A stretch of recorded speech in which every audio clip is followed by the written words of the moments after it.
పవన్ కళ్యాణ్ ప్రజాధనం దుర్వినియోగం చేస్తున్నారా? తన హీరోయిన్లను ప్రభుత్వ వాహనాల షికారు చేయిస్తున్నారా? ఇంతకు డిప్యూటీ సీఎం చేయాల్సిన పనులేనా? ఈ అంశం మీద ఇప్పుడు ఆంధ్రప్రదేశ్లో ఒక రచ్చ జరుగుతుంది. ఇంతకు ఆ రచ్చ ఏంది, ఈయన చేస్తున్న పని ఏంది మాట్లాడుకుందాం.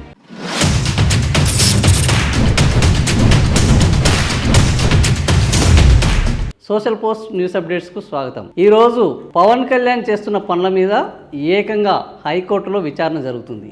ఏంది ఆ పనులు అనే కదా.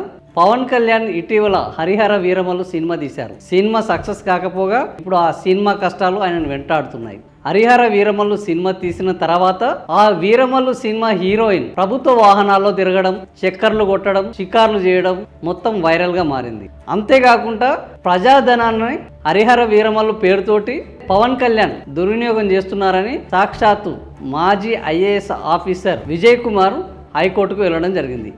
అయితే ఇది ఏం జరిగిపోతుంది అని అనుకునే లోపే హైకోర్టు దీనిపైన విచారణ చేపట్టింది. ఈ విచారణను పూర్తి చేయడం జరిగింది. ఈ నెల 15వ తేదీన తీర్పు రాబోతుంది.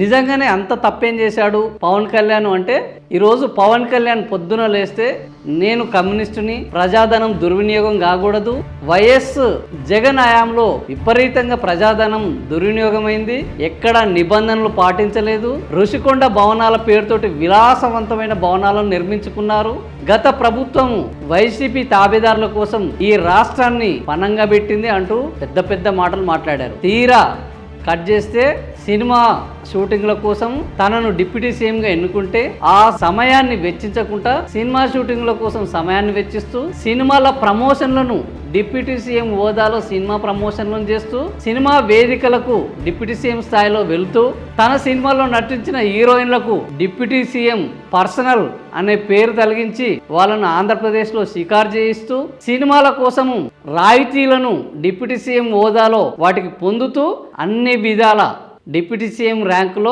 పవన్ కళ్యాణ్ ప్రజాధనాన్ని దుర్వినియోగం చేస్తున్నారు, ప్రభుత్వాన్ని తనకు అనుకూలంగా మార్చుకుంటున్నారు, డిప్యూటీ సీఎం పదవిని అడ్డం పెట్టుకొని రాయితీలు పొందుతున్నారు అనే అనేక ఆరోపణలు, విమర్శలు పొందుతున్నారు. సో ప్రతిపక్షంలో ఉన్నప్పుడు గొప్పగా చెప్పిన అంశాలన్నీ ఈ రోజు పాలకపక్షం వచ్చేసరికి అవి ఉత్త మాటలే.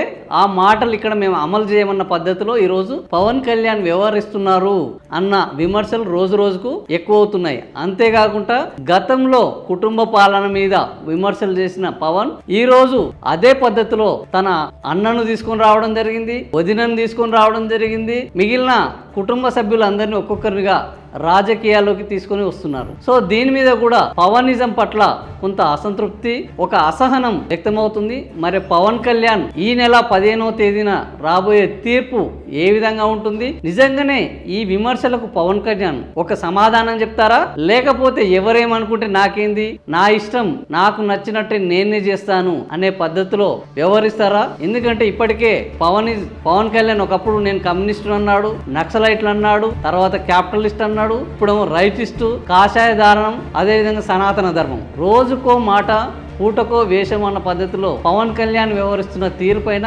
నెటిజన్లు రకరకాలుగా విమర్శలు చేస్తున్నారు. మరి ఈ విమర్శలకు పవన్ కళ్యాణ్ నైతికమైన నాయకుడిగా, నైతిక విలువలు పాటించే ఒక హీరోగా ఈరోజు తను నిజంగా సినిమా మీదనే హీరోని కాదు, నిజ జీవితంలో కూడా హీరోనే అన్న పద్ధతిలో సమాధానం చెప్తారా, లేకపోతే అనుకునే వాళ్ళు అనుకుంటారు పవన్ అనుకున్నదే చేస్తాడు అన్న పద్ధతిలో నిర్లక్ష్యంగా వ్యవహరిస్తారా? ఈ తెర మీద చూడాల్సిందే. మీకు ఈ విశ్లేషణ నచ్చితే ఖచ్చితంగా లైక్ చేయండి, షేర్ చేయండి, కామెంట్ చేయండి, మీ అభిప్రాయాలను కామెంట్ల రూపంలో తెలియజేయండి. Thank you for watching.